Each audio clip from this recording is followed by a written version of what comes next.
หินธรรมชาตินะนี่ชั้นหนึ่งชั้นสองชั้นสามชั้นสี่โอ้สนะโอ้ขับนี่ธรรมชาตินี่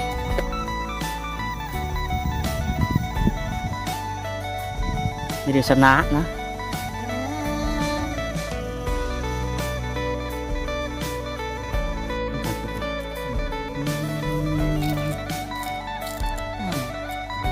เนาะ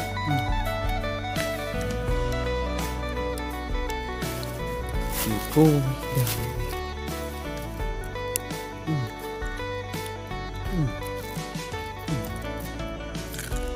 เดี๋ยวเดือดเลยหายกินเดือดน้ำมันดูผู้สังแห่บ้านเฮา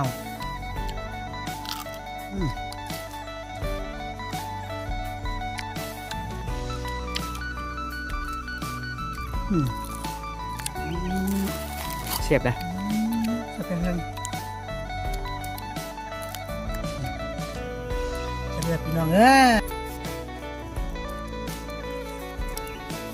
มาถึงปีกล้วยจำเจียมกัน